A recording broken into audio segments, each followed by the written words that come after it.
Hey everybody, it's Katrina with Cat Makes Art.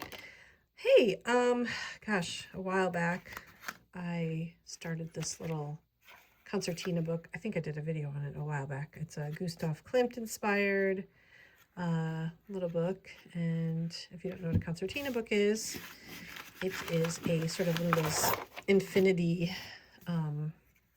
books. So I have this really great, I think it's from Stamperia, a pad of Gustav Klimt sort of images.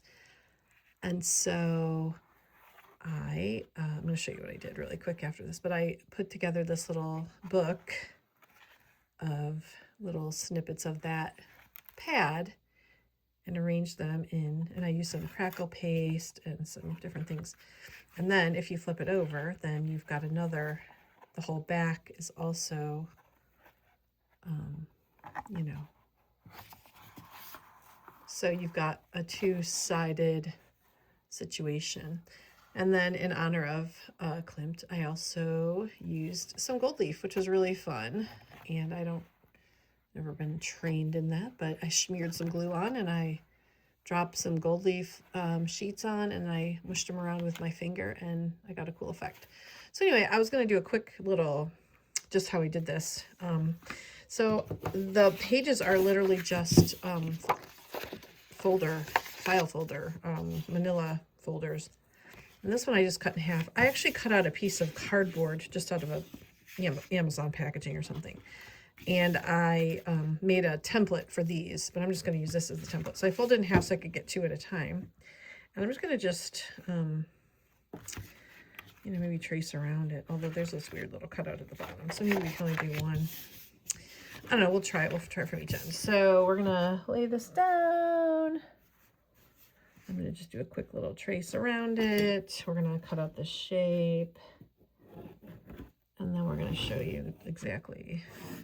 This actually would work, but yeah, so we're just going to, make a cute little arch. And you can do any shape. You could just be square if you wanted it to. And I'm just going to cut that off. And we're just going to kind of do a little, arch. Whatever. I don't know why I traced it because I didn't really work out. But anyway, so you get the gist. So you cut that out. And you cut out as many as you like. So I have 1, 2, 3, 4, 5, 6, 7, 8. I think I have 2, 4. I think I have 8 of these. So I cut 8 of these out. And then I took a pile of, mismatched. I just used neutral book pages, music notes, Amazon packaging. And I just used a glue stick and, glued it on. I'll show you where my glue stick is. Here we go. You've all done this where you tear off, pieces and, stick it down and you just keep building and building and building. And once you have that all done, you add gesso. I use white gesso. You could also use white paint. And I just, sort of smeared it on there, here and there. I'll show you. You get it. I'm getting this all over my cute paper here. Let me put a little piece of wax paper down. Have one close by. There we go.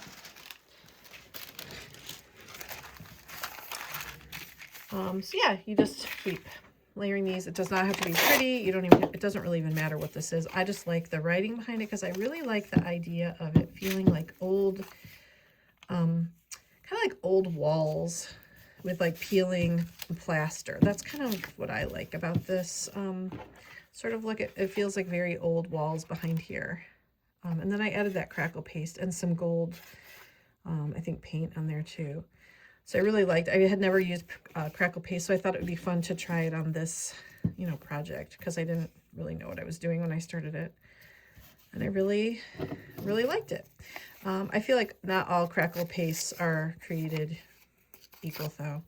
I tried a couple different kinds and I don't remember. I can look and see which one I like the best, but they're not all created equal. And you know what? It doesn't matter even if you have little spaces, because it's all going to be covered up anyway. So this does not have to be perfect by any means. It doesn't even matter what words are showing. Like one time I did a collage and it was for like a baby gift. It was a painting for a baby's room and it had the word like cigarette that was showing. So, you know, I had to cover that up. But this project it doesn't matter if all the spots are not covered because you're going to be putting gesso over it and you're also probably going to be putting some other images over it. So yeah, it doesn't matter if the text is upside down or right side up. Really just play and have a great time with this part because this part really sort of calms me down, sort of makes me happy. You know, I have some old dictionary. I have some just tea-dyed paper. You could just put a chunk of this kind of stuff down. It looks good. And then if you go over the edges, don't worry because we're going to just trim this off in the end. Let's do this little guy. We'll do a little bit more of this stuff here. Let's just take this off. Okay, so we've got that. Easy peasy. Now we'll take our shears. You could also wrap this around because I did both sides. So you could easily just, you know, wrap these around. I'm only going to do one side really quick to show you. And really, we should make this glue dry before we put the gesso on. But this is just for you guys. I'm not going to probably do anything with this, but maybe I will. Okay, so we've got that all done. Okay, that's how it should look. Then I would probably recommend drying it for a little bit, maybe 10 minutes or so. But I used a Yoo-hoo stick, so... Also, I have some vintage map paper, which would be cute on there too. But again, it doesn't really matter because you're going to be covering most of this up. Now, the gesso, I just used cheapo Artist Loft, probably from Michael's or wherever. Like gesso. And you all know this trick, but I really like this effect. So I have my little palette knife, or you can use a... you know, card. I think I used a card for this. So, you know, take it and just sort of like start, you know, scraping it on. No, I'm going to use my palette knife. So, just take it and, you know, heavy in some places, light in other places. I like to leave some of the paper exposed underneath so you can kind of see this. You know, the vibe of it, the hint of it. So this is artist choice. You can go, you know, sideways. You can go back through and, you know, remove it, scrape it a little bit if you don't like how heavy you put it. It's very forgiving. So this is just something fun. And again, that's all it is, just that. So you can see that it's very imperfect. Okay. So that's the next step. Of course, you have to let this dry. Sorry, oh my gosh, this is really terrible. You have to let that dry now for a long time till the gesso is dried. And you could use your hair dryer. But then next steps are to find some images. You know, you could do florals, you could do, you know, old, you know, like old photographs. You could do all kinds of things. So I'm going to scooch this out of the way. And this is the Klimt inspired, yeah, from Stamperia. And this thing, I have cut it out. Like I have cut it up. So let me pull this up. So you could find like bookmark type images in the front.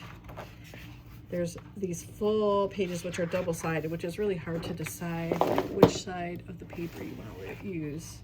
But there's some gorgeous, gorgeous pages in here. So anyway, I made a few journal pages using these papers, but I'm probably gonna, I really want to use this as a journal cover because I think it's gorgeous. So yeah, this is a beautiful, beautiful, I did make a journal cover with her and it was stunning. I just, actually I made a couple and they were gorgeous. So yeah, so I just cut up a bunch of things out of this pad and glued them onto my finished, you know, cards like this. And then once I had the images glued on, I literally just took the gold leaf, and like I said, I took my glue stick and I just kind of like added glue, and I took some of the sheets of the gold leaf and I just smushed it on and kind of rubbed it with my finger. Okay, so once you have these, I attached these before I did the gold leaf and the images, but I just attached these with literally washi tape. I just used washi tape. I put some extra glue on the washi tape and I just connected them, you know, at the hinge on both sides. So I did both sides where the cards come together, and then I just kind of worked it so they would bend in either direction. So I do that after the gesso part. You add the washi tape on both sides of the seam, and then you kind of fold it the way you want it folded. You know, do that a few times to kind of work it out. And then add your images, your florals, your Klimt, like I did, that's why I added the gold leaf. You could add paint. You could use pastels, you could use, you know, whatever you want. You could draw in here, you could just journal in here as a journal. You don't even have to add, you know, it could just be collage. You could add colorful papers instead of the book pages. You could add pockets to any of these pages and add journaling cards or tags. So this is a really cool book. There's a million videos on YouTube about how to make these concertina books. You could use it just as a junk journal. So I hope this little quick video inspired you to maybe, you know, try something new. All right, thanks for watching. Thanks, guys.